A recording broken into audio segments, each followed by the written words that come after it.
Hello friends, welcome to the new episode of my channel. আমি অরিত্র। এখন এই ভিডিওর মধ্যে আমরা দুটো ট্রেলার নিয়ে কথা বলবো এবং কিছু লেটেস্ট আপডেটস নিয়েও কথা বলবো। তো সব থেকে প্রথমে পঞ্চায়েত সিজন 4 এর ট্রেলার চলে এসেছে। তো ট্রেলারটা কিন্তু বেশ ভালো হয়েছে, কমেডিটা ট্রেলারের মধ্যে খুব সুন্দর ওয়ার্ক করছে এবং এবারে আমরা দেখতে পাচ্ছি যে পুরোটাই আর কি ইলেকশনকে কেন্দ্র করে হবে। মানে আমাদের যে প্রধানজির ওয়াইফ আর কি ইলেকশনে দাঁড়িয়েছে, মানে নীনা গুপ্তা ক্যারেক্টার ইলেকশনে দাঁড়িয়েছে এবং তার টাসেল হবে এবং সেইটা দুজনে আর কি প্রচার করবার জন্য, ভোট পাওয়ার জন্য কি কি স্ট্র্যাটেজি অ্যাপ্লাই করছে। বলছে ভূষণজি নে আলু খরিদ লিয়া, আর ওইদিকে ও বলছে যে আমি আলুর বাইরের যে আটাটা সেটা ওর। তো এরকম আর কি সিঙ্গাড়া নিয়ে আর কি লোকে সিঙ্গাড়া খাওয়ানো নিয়ে চলছে। তো এইসব যে কমেডি গুলো চলছে বা যেখানে যেভাবে ট্রেলারটা শেষ হয়, যেখানে আমরা দেখতে পাই যে বলছে কানে আর কি তুলো নিয়ে নাও, তারপরে হাট সব শোনাই দে হাট। তো ওই জায়গাগুলো খুব মজা দিচ্ছিল এবং এবারে কিন্তু অ্যাকশনও থাকতে চলেছে, কারণ একটা জায়গা দেখবেন প্রহ্লাদ চা এরকম ভাবে একটা ওই কাটারি দিয়ে মেরে একটা সাইকেলে কিন্তু আটকে নিচ্ছে। তো অ্যাকশনও থাকতে চলেছে আর কি, যেটা আমরা পঞ্চায়েত সিজন 3তেও দেখতে পেয়েছিলাম। তো সিজন 4এও কিন্তু অ্যাকশনও থাকবে আর কি। আর এছাড়া আমাদের অভিষেকের আর কি প্রেম ইত্যাদি সেগুলো আমরা দেখতে পাচ্ছি। জিতু ভাইয়া মানে জিতু যে ক্যারেক্টারটা প্লে করে তার প্রেম ইত্যাদি সেই সাইডগুলো দেখতে পাচ্ছি, সেই মুহূর্তগুলো ভালো ওয়ার্ক করছে। আর মেনলি ক্যারেক্টারদের মধ্যে কেমিস্ট্রি, বলছে কোন সা গানা শোনোগে, হিন্দি, ইংরেজি বা বেঙ্গলি, তখন বলছে ভোজপুরি, বিনোদ বলছে। তো ওই জায়গাগুলো আর কি শুনতে খুব মজা লাগছে। তো কমেডিটা খুব ভালো ওয়ার্ক করেছে আর কেমিস্ট্রি, প্রত্যেকটা অ্যাক্টরের পারফরমেন্স, সেটা তো এরাই মানে ওভার দ্য ইয়ার্স এই ক্যারেক্টারগুলোকে এমনভাবেই প্লে করেছে আমাদের প্রত্যেকের পছন্দ হয়। তো সেটা কিন্তু খুব ভালো করে করেছে। তো আমার ট্রেলারটা পার্সোনালি খুব ভালো লেগেছে। দেখা যাক সিজন 4টা কিরকম হয়। এবং সিজন 3টা যেরকম একটা শেষের দিকে একটা সিরিয়াস জোনের মধ্যে চলে গেছিল, এবারে দেখা যাক ওরা কমেডি টোনটাই মেনটেন করে নাকি পুরো একটা সিরিয়াস জোনের দিকেও আর কি সিরিজটা যায়, সেটি দেখার মতো বিষয় হবে। এর পরবর্তীতে আমরা কথা বলছি ডিটেকটিভ শেরদিল বলে একটি কাজ আছে, জি5 এ রিলিজ করবে। এতে দিলজিৎ দোসাঞ্জ লিড চরিত্র প্লে করছে। আর এই ছবিটা প্রডিউস করছে হচ্ছে আলী আব্বাস জাফর। ইয়েস, আলী আব্বাস জাফরের যে প্রোডাকশন কোম্পানি আছে তারা এই ছবিটা প্রডিউস করছে। তো এই ট্রেলারটা দেখে আমরা বুঝতে পারলাম বোমান ইরানি একজন বিশাল বড় লোক, সে মারা গেছে এবং তার ফ্যামিলির লোকেদের উপর সন্দেহ আছে, বিভিন্ন লোকজন আছে, তার মধ্যে বনিতা সান্ধু রয়েছে, অনেকে রয়েছে আর কি। তো পুরো যে ফরম্যাটটা একটা হিউমার দিয়ে murder mystery, whodunit, classical whodunit ফরম্যাটের গল্প, পুরোপুরি বোঝা যাচ্ছে যে নাইভস আউট দেখে আর কি বানানো হয়েছে। মানে ইভেন যে ডিটেকটিভের ক্যারেক্টারটা যেটা ওখানে ড্যানিয়েল ক্রেগ প্লে করেছিল, সেই টাইপেরই ক্যারেক্টার আর কি এখানে দিলজিৎ দোসাঞ্জকে দেওয়া হয়েছে। ওরকম মানে হিউমার ইত্যাদি করছে, বা দিলজিৎ কমেডি ভালো করে, তো দেখতে সেটা খারাপ লাগছে না। আর বাকি পুরো ফরম্যাট ইত্যাদি পুরোটাই আর কি নাইভস আউট, আমাদের গ্লাস অনিয়ন ওই টাইপেরই আর কি। আপনারা ট্রেলারটা দেখলেই বুঝতে পেরে যাবেন। তো দেখা যাক এবার এই ধরনের গল্প ওটা দেখে ওখানে যেহেতু সাকসেসফুল হয়েছে বলে এখানে বানাচ্ছে, কিন্তু এটা কতটা পুল অফ করতে পারবে সেটাই দেখার মতো বিষয় হবে।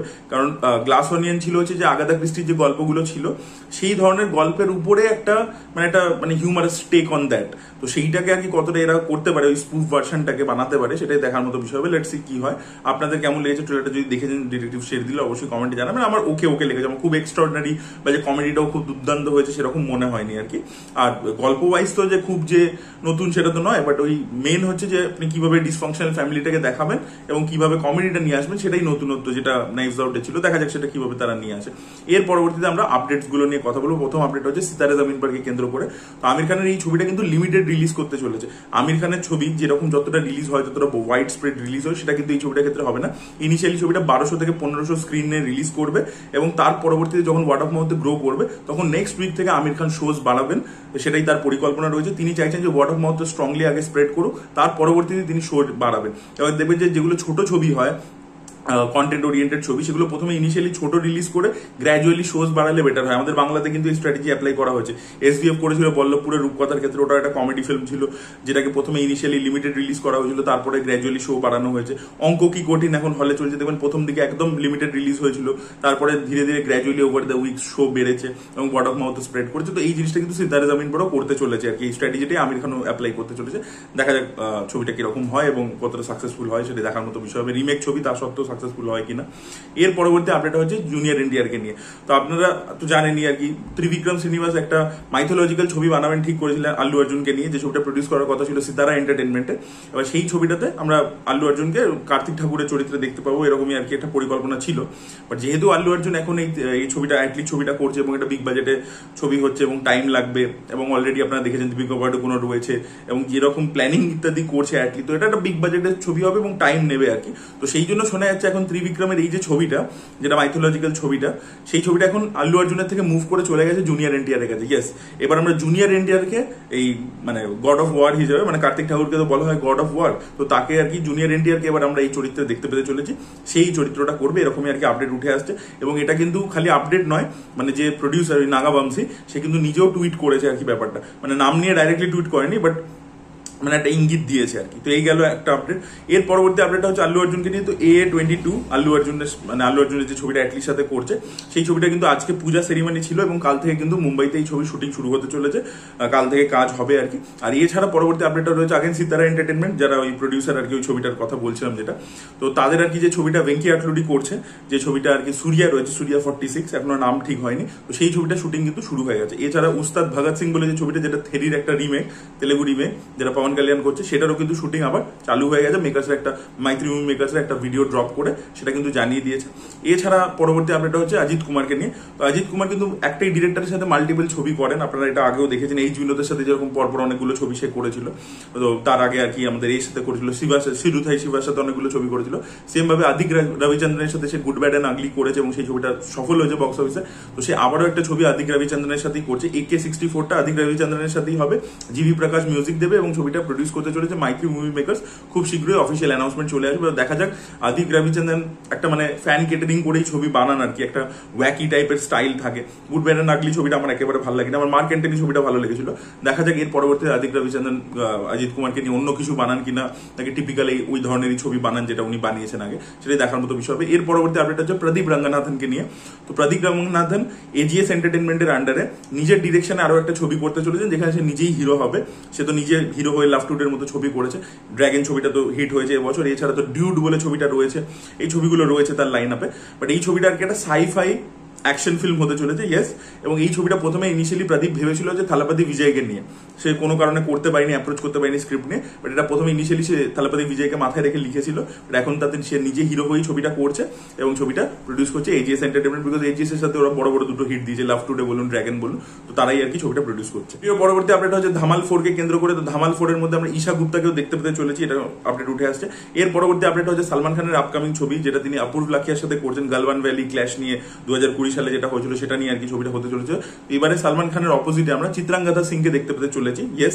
চিত্রাঙ্গদা সিং এর কিন্তু মানে যেটা আমরা একটা কমপ্লেন করে থাকি যে হিরোইন সালমানের অপোজিটে হচ্ছে, তার বয়স অনেক অনেক কম, সালমানের সাথে এজ গ্যাপটা অনেক বেশি, সেটা কিন্তু এই ছবির ক্ষেত্রে হবে না। চিত্রাঙ্গদা সিং এরও বেশ ভালোই এজ, অনেকদিন ধরেই কাজ করছে তিনি, সালমানের কাছাকাছি আর কি বয়স, মানে খুব কাছেও নয়, একদম যে সমবয়সী সেরকমও নয়, বাট মোটামুটি আর কি মানে যে হিরোইনরা হয়ে থাকে রাশ্মিকা সেগুলো যে এজ গ্যাপটা থাকে মারাত্মক, সেটা আর কি চিত্রাঙ্গদার ক্ষেত্রে হবে না। তো মনে হয় ছবির মধ্যে একটা রিয়েলিস্টিক টাচ থাকতে চলেছে, দেখা যাক আর কি ছবিটা কিরকম হয়। পরবর্তী আপডেট হচ্ছে রাজকুমার রাওকে কেন্দ্র করতে আদিত্য নিম্বলকর, যিনি সেক্টর 36 ছবিটা বানিয়েছিলেন, তার সাথে রাজকুমার রাও একটা ছবি করতে চলেছে। এটা একটা dark comedy plus murder mystery ছবি হতে চলেছে। কোয়েন ব্রাদার্সদের ছবি যেরকম হয় সেই টাইপের ছবি হবে এবং এই ছবিটা শুটিং রাজকুমার রাও খুব শীঘ্রই চালু করতে চলেছেন। তার পরবর্তীতে তিনি সৌরভ গাঙ্গুলি বায়োপিকটা করবে, যেটা ডিরেক্ট করবে বিক্রমাদিত্য মোটবানি। এর পরবর্তী আপডেট হচ্ছে বিজয় দেবরকোন্ডার আপকামিং ছবি কিংডমকে কেন্দ্র করে, যেটা টিজার কিন্তু বেশ ভালো রেসপন্স পেয়েছিল। তো সেই ছবিটা প্রথমে পোস্টপন্ড হয়ে 4 জুলাই গেছিল, তারপর এখন শোনা যাচ্ছে 4 জুলাইও রিলিজ করবে, 25 জুলাই ছবিটা রিলিজ করতে চলেছে। ভিডিও পরবর্তী আপডেটটা হচ্ছে প্রেমালু ছবির ডিরেক্টর গিরিশ এডিকে কেন্দ্র করে। তো প্রেমালু 2 প্রথমে আপডেট উঠে এসেছিল যে প্রেমালু 2 হতে চলেছে, বাট এখন শোনা যাচ্ছে প্রেমালু 2 হচ্ছে না, বিকজ নাসলেন যিনি হিরো ছিলেন তার নাকি স্ক্রিপ্ট পছন্দ হয়নি। তো তাই জন্য এই যে ছবির পরিচালক তিনি আরেকটা ছবি বানাতে চলেছেন, যে ছবিটাতে নিবিন পল্লীকে আমরা দেখতে পেতে চলেছি এবং হিরোইন প্রেমালু ছবিরই হিরোইন মামিতা বাইজু সেই হিরোইন থাকবে। তো দেখা যাক এই ছবিটা কিরকম হয়। ভিডিও পরবর্তী আপডেট হচ্ছে কার্তিকে কেন্দ্র করে। তো কার্তিক 29th ফিল্ম, সেই ছবিটার নাম হতে পারে হচ্ছে মার্শাল বলে, ইয়েস। এটা একটা সি অ্যাডভেঞ্চার ফিল্ম হবে এবং ছবিটা শুটিং শুরু হয়ে যাবে জুন মাস থেকে। টানাক্করণ বলে যে ছবিটা এসেছিল ডিজনি প্লাস হটস্টারে, আমি রিভিউ করেছিলাম, খুব ভালো ছবি। তো তার যে পরিচালক তিনি আর কি তামিল, তিনি এই ছবিটা ডিরেক্ট করছেন। ছবির মধ্যে বাদি বেলু থাকতে চলেছে আর ছবির নায়িকা হচ্ছে কল্যাণী প্রিয়দর্শন, যিনি প্রিয়দর্শনের মেয়ে কল্যাণী, আপনারা দেখেছেন তাকে অনেক ছবিতে, হৃদয়ম ছবিতে দেখেছেন। তো সেই ছবির নায়িকা হতে চলেছে। তো দেখা যাক এই ছবিটা কিরকম হয়। এই ছবিটা শেষ করার পরবর্তীতেই कैदी 2 এর শুটিং কিন্তু শুরু করবেন কার্তি, এরকমই আপডেট উঠে আসছে। এটা ডিসেম্বর মাস থেকে कैदी 2 এর শুটিং শুরু হবে। আর এছাড়া ভেট্রিমারন ভাডি ভাসেল ড্রপ করে দিয়েছে, আপনারা প্রত্যেকেই আপনাদের সাথে আপডেট শেয়ার করেছিলাম। সূর্যার সাথে ওই ছবিটা হচ্ছে না। এবার STR কে নিয়ে ওই ব্যানারের আন্ডারেই ভেট্রিমারন আরেকটা ছবি করছে, মানে সেম প্রডিউসার যারা ধানুষের আসুরেন ছবিটা প্রডিউস করেছিল তারাই আর কি ওই ছবিটা প্রডিউস করছে। STR কে নিয়ে ছবিটা শুরু হবে। ছবিটা শুরু হবে হচ্ছে জুলাই মাস থেকে, জুন বা জুলাই থেকে শুটিং শুরু হবে। এটা একটা নর্থ চেন্নাই বেসড আর কি একটা গ্যাংস্টার ফিল্ম হতে চলেছে, যেটা ভেট্রিমারনের জনরা আর কি। তো দেখা যাক ছবিটা কিরকম হয় এবং বক্স অফিসে হিট হয় কিনা, এবং পরবর্তীকালে আমরা জানতে পারি কিনা যে এই ভাডি ভাসেল ছবিটা যেটা নিয়ে এতদিন ধরে পরিকল্পনা চলছিল সেটা আলটিমেটলি হলো না কেন। এবং ওই ব্যানারের আন্ডারে কিন্তু সূর্যাও একটা ছবি করতে চলেছেন, যেহেতু সূর্যাকে সাইন করা হয়েছিল, ওই প্রডিউসার সূর্যাকে নিয়ে অন্য একটা ছবি করবেন এবং ভেট্রিমারন STR কে নিয়ে ছবি করছে। এবং সূর্যার জন্য আর কি ডিরেক্টর খোঁজা হচ্ছে, যে ডিরেক্টরের সাথে সূর্যা কাজ করতে পারেন সেরকম একটা ডিরেক্টর খোঁজা হচ্ছে আর কি। ভিডিওর লাস্ট আপডেটটা হচ্ছে বেঙ্গল ফাইলস কে কেন্দ্র করে। ইয়েস, দিল্লি ফাইলস যে ছবিটা ছিল সেটা নাম পরিবর্তন করে এখন বেঙ্গল ফাইলস করে দেওয়া হয়েছে। ছবির মধ্যে মিঠুন চক্রবর্তী রয়েছে। এটা একটা টিজার তো এসেছিল, যেটা বেশ ভালো রেসপন্স পেয়েছিল। এবার শোনা যাচ্ছে ছবিটা 5th সেপ্টেম্বর রিলিজ করতে চলেছে। ইয়েস, প্রথমে ছবিটা ওয়ার 2 এর সাথে ক্ল্যাশ করার কথা ছিল 14th অগস্ট, বাট সেটা তো হচ্ছে না, পোস্টপন্ড হয়ে গেছে। 5th সেপ্টেম্বর ছবিটা রিলিজ করবে এবং এই 12ই জুন আরো একটা কিন্তু প্রোমো এই ছবির আসতে চলেছে। ইয়েস, দেখা যাক ট্রেলার হয় কিনা। ট্রেলার এলে টু আর্লি হয়ে যাবে আমার মনে হয়, বাট আরেকটা হয়তো টিজার 2 বা কিছু তারা ড্রপ করবে, এরকমই তাদের পরিকল্পনা রয়েছে। So this were the update guys. আপনাদের কি বক্তব্য অবশ্যই কমেন্টে জানাবেন। এই ভিডিওটা ভালো লেগে থাকলে লাইক করুন, শেয়ার করুন, চ্যানেলকে সাবস্ক্রাইব করতে ভুলবেন না। Bye bye.